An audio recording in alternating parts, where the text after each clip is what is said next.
हरियाणा और पंजाब, पश्चिम उत्तर प्रदेश और किसान के अन्य भागों में धान की रुपाई का काम निरंतर चालू है।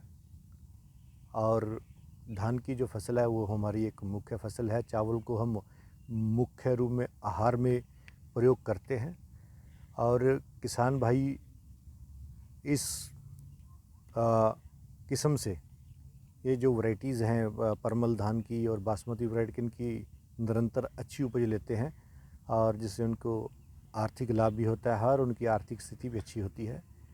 लेकिन मैं गुरबाज सिंह डबरी, डिस्ट्रिक्ट करनाल, हरियाणा से गुरु कृपा सीड एंड पौध फार्म यूट्यूब चैनल पर मैं आपसे रूबरू हूँ। जो किसान भाई नए हैं वो इस चैनल को सब्सक्राइब कर लें तथा बेल आइकन बटन को दबाना ना भूलें ताकि भविष्य में जो जितने भी वीडियो अपलोड हो करें उनको उसका नोटिफिकेशन मिल सके। पिता तुल्य बुजुर्गों, नौजवान साथियों एवं मेरी मातृशक्ति जो कृषि एवं उससे सहायक क्रियाओं में जुड़ी हुई हैं उनको मैं सादर प्रणाम एक बार फिर से करता हूं। दोस्तों, धान की उन्नत खेती किस तरह से की जाए यह महत्वपूर्ण विषय है। धान की खेती को कम लागत पर कैसे करना है यह भी बहुत महत्वपूर्ण विषय है, क्योंकि अगर हम कोई भी कार्य करते हैं उसकी कॉस्ट ऑफ प्रोडक्शन को ध्यान में रखना बहुत अनिवार्य है। अगर हमारी कॉस्ट ऑफ प्रोडक्शन ज़्यादा है और उत्पादन कम है तो हमारा जो उद्देश्य है वो विफल हो जाता है और हमें हार का सामना करना पड़ता है। जीत के लिए यह अति आवश्यक है कि हमें निरंतर एवं भरकस प्रयास करते रहना चाहिए। अपने उद्देश्य की ओर निरंतर चलते रहना चाहिए। उसमें बहुत सारी बाधाएं आएंगी जो इससे आप विचलित हो सकते हैं, लेकिन जब आप मोटिवेशन, आपका मनोबल स्तर बहुत बड़ा होगा तो आप कदापि विचलित नहीं होंगे और आप निरंतर अपने प्रगति के पथ पर हमेशा चलते रहेंगे, ऐसा हमारा मानना है। अब उद्देश्य ये रहा, जो महत्वपूर्ण बिंदु है इस वीडियो का वो कि हम कम व्यय में धान की उन्नत खेती कैसे की जाए। सबसे पहले आपने जो धान का बीज लेना है उसका सोर्स क्या है, उसका स्रोत क्या है, यह बहुत महत्वपूर्ण है। किसान भाई बड़े भोले होते हैं। सबसे विकट समस्या ये है कि वो अनपढ़ है, ग्रामीण क्षेत्र से आता है, उसके भोलेपन का नाजायज़ फ़ायदा लिया जाता है। मेरा आप सभी से हाथ जोड़ के विनम्र निवेदन है कि आप किसान भाई राजकीय संस्थान एवं केंद्र सरकार के जितने भी कृषि अनुसंधान संस्थान हैं सिर्फ उन्हीं से ही बीज प्राप्त करें। किसी भी प्राइवेट ऑर्गेनाइजेशन से बीज कदापि ना लें।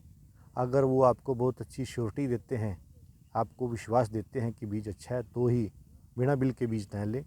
कोशिश करें कि आप सिर्फ राजकीय कृषि विश्वविद्यालय, कृषि खेतीबाड़ी विश्वविद्यालय और केंद्र सरकार के कृषि अनुसंधान संस्थान से ही बीज प्राप्त करें। सबसे महत्वपूर्ण स्रोत, क्योंकि जो बीज है वो खेती का मुख्य आधार है। अगर आपका बीज अच्छा है तो आपकी उत्पादन शक्ति अच्छी होगी। दूसरा, जब आप अच्छा बीज लेते हैं वो पहले दिन से ही आगे चलता है खेत में और आपका व्यय कम होता है, आपकी फसल भरपूर होती है। जब आनुवांशिक बीज हो आधार तो किसान को मिले भरपूर पैदावार। इस उद्देश्य को, इस नारे को आपने साथ लेके चलना है भी। किसान भाई जितने भी है वो आनुवांशिक गुणों से भरपूर बीज को ही प्राप्त करें ताकि जो उनको अधिक से अधिक उत्पादन प्राप्त हो सके और किसान को अच्छा मुनाफा हो सके। रुपाई की बात करते हैं, पडलिंग की बात करते हैं। किसान भाई के लिए सबसे महत्वपूर्ण उद्देश्य है पाड़ी काटना। अक्सर ऐसा देखा जाता है कि किसान एक दो बार पाड़ करते हैं हैरों के साथ, पैडी हैरों के साथ, उसके बाद सुहागा लगा के उसकी रुपाई करा देते हैं। ये सबसे गलत प्रैक्टिस है और 99% किसान जो उनसे हैं वो ऐसी ही प्रैक्टिस करते हैं, जिससे उनका कुछ ही दिनों में पानी सूख जाता है और किसान का व्यय बढ़ जाता है।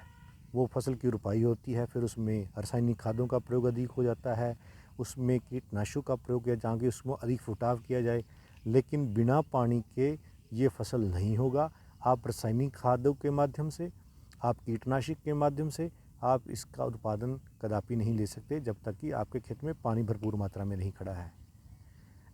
हमेशा इस बात के ऊपर हमारे पूर्वज भी इस बात पर जोर देते थे कि अगर आपके खेत में पानी भरपूर मात्रा में है तो आपको सिर्फ रासायनिक खाद यूरिया के अलावा या जिंक के अलावा आपने कुछ नहीं देना है, और साथ ही साथ आपको अधिक उत्पादन प्राप्त हो जाएगा इन सिर्फ रासायनिक खाद यूरिया के द्वारा तथा जिंक सल्फेट के द्वारा। पानी का खड़ा होना अनिवार्य है। धान की लागत को कम करने के लिए आपकी पडलिंग, आपके पाड़े काटना बहुत अनिवार्य है। अच्छे पाड़े कटे होंगे तो आपका पानी खेत में ठहर जाएगा। पानी ठहरने से आपका व्यय बिल्कुल कम हो जाएगा। तीसरा महत्वपूर्ण बिंदु यहाँ यह रहेगा कि किसान अंधाधुंध एक दूसरे को देखते हुए खाली डिब्बे और खाली पैकेट जो किसान ने पड़ोसी ने डाले हैं वो उठाकर दुकान पर ले जाते हैं। अक्सर इस तरह की प्रैक्टिस देखने में मिलती है कि पड़ोसी ने ये दवाई डाली है, हमारे को ये दवाई चाहिए। कदापि किसी को फॉलो ना करें, अपनी समझ से काम लें, कृषि वैज्ञानिकों से परामर्श लें, या कुछ प्राइवेट इंसेक्टिसाइड की कंपनियां हैं, सिजेंटा है, बायर है, आप उनसे परामर्श लेकर ही अपने खेत में जो भी आवश्यकता अनुसार कीटनाशक है, रासायनिक खाद है, उसी का प्रयोग करें। कोशिश ये करें कि जो बासमती की वैरायटी है उसमें हमारा यूरिया बहुत कम मात्रा में पड़ती है, यूरिया कम देने का प्रयोग करें, क्योंकि किसान अधिक यूरिया देता है ताकि जो उसका उत्पादन बढ़े, ऐसा नहीं है। उसका जैसे किसान अधिक मात्रा में यूरिया प्रयोग करता है तो उसकी जो धान की बढ़वार है वो बढ़ जाती है, जिससे जब पकती है, बारिश होती है, हवा आती है, वो गिर जाती है, किसान को हानि का सामना करना पड़ता है। किसान परमल धान में 2 से 3 बैग से ज़्यादा यूरिया कृपया न दें, और जो बासमती की वैरायटी है उसमें सिर्फ 1 बैग यूरिया का दें, बस, इससे ज़्यादा नहीं। और एक चौथा महत्वपूर्ण बिंदु जो किसान अक्सर असमंजस में पड़े रहते हैं, मुश्किल में पड़े रहते हैं कि जिंक सल्फेट कौन सा प्रयोग करना है।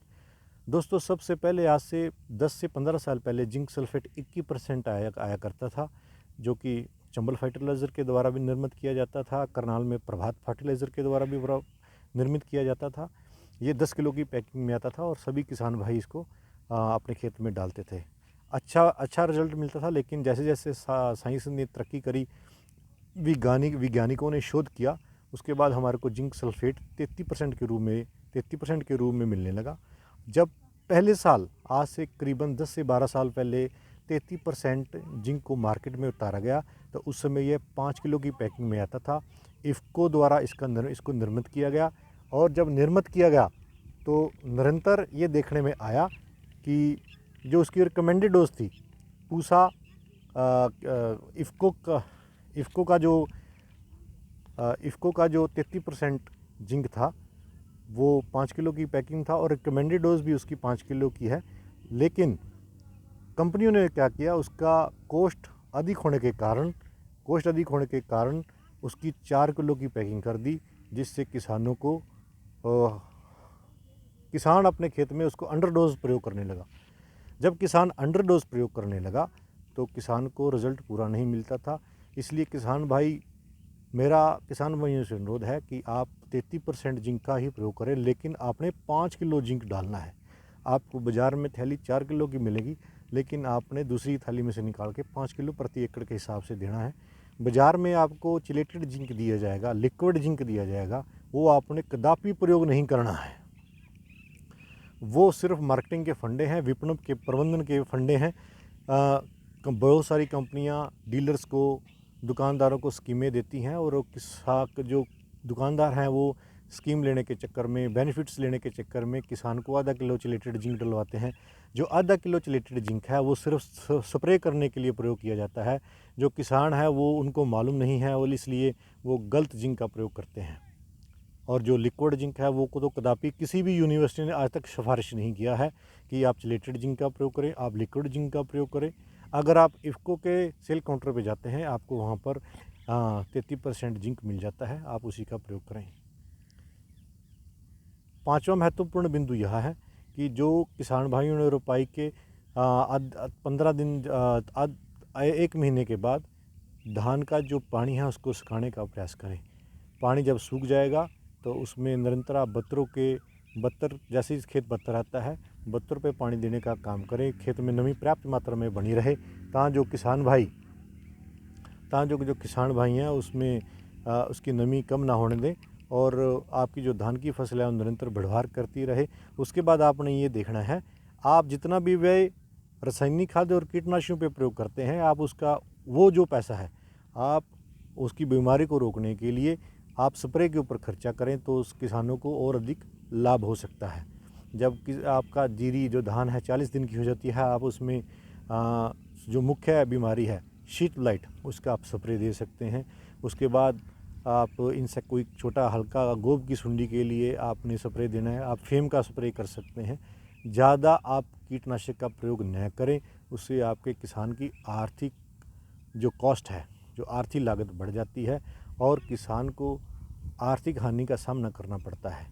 किसान स्प्रे अच्छा करे, अच्छी कंपनी का रासायनिक कीटनाशकों का अच्छी कंपनी का प्रयोग करे।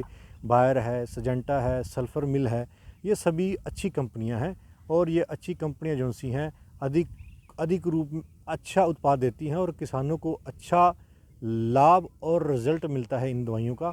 और ये जो कीटनाशक हैं, फंगीसाइड हैं, फफूंदनाशक हैं, इनका सफल रूप में प्रयोग करना चाहिए और जितनी क्वांटिटी बताई गई है, किस मात्रा में प्रयोग करना है वो अधिक महत्वपूर्ण है।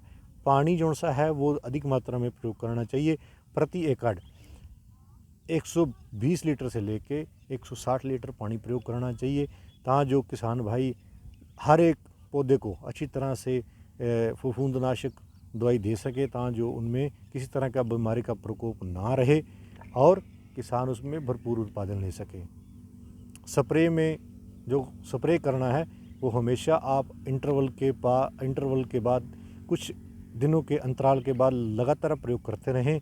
इसमें न केवल आपका जो दाना है उसमें क्वालिटी अच्छी आती है, उसमें चमक बनती है, जो पौधा है वो निरोग रहता है, उसमें बीमारी नहीं आती है। जब आपकी पौधा निरोग रहेगा तो उसमें उत्पादन देने की क्षमता बढ़ जाती है और किसान उससे अधिक रूप में लाभान्वित होता है और किसान को अधिक उत्पादन मिलता है। मैं अक्सर ऐसा देखता हूँ कि कुछ किसान भाई फ्लोरोडेन का प्रयोग करते हैं, जो भी कहीं भी रिकमेंडेड नहीं है। कृपया फ्लोरोडेन का प्रयोग धान की खेती में न करें। अगर आपने करना है तो कार्टेप हाइड्रोक्लोराइड का स्प्रे आप छिड़काव कर सकते हैं, यूरिया में मिक्स कर या फिप्रोनिल का आप स्प्रे कर सकते हैं, जो कृषि विश्वविद्यालयों के द्वारा प्रमाणित है और उनको सिफारिश की गई हैं, उन्हीं का ही प्रयोग करें। अंधाधुंध रासायनिक खादों का तथा कीटनाशकों का प्रयोग ना करें। इससे किसान अपनी आर्थिक लागत को बढ़ा देता है और उनका आर्थिक लाभ नीचे गिर जाता है, जिससे किसानों को आर्थिक हानि का सामना करना पड़ता है। दोस्तों, कम लागत में धान की उन्नत खेती कैसे की जाए उसके ऊपर मैंने आपसे विस्तृत चर्चा करी। वार्तालाप करते हुए कई बार छोटी मोटी गलतियां हो जाती हैं। आप सभी से क्षमा याचक भी हूँ। उम्मीद करता हूँ कि आने वाले समय में फिर आपसे रूबरू होने का मौका मिलेगा। हर रोज़ कोशिश करूँगा एक वीडियो आपको अपलोड करके खेती से संबंधित जानकारी दूँ। इसी के साथ अपनी वार्ता को विराम देता हूँ। जय जवान, जय किसान।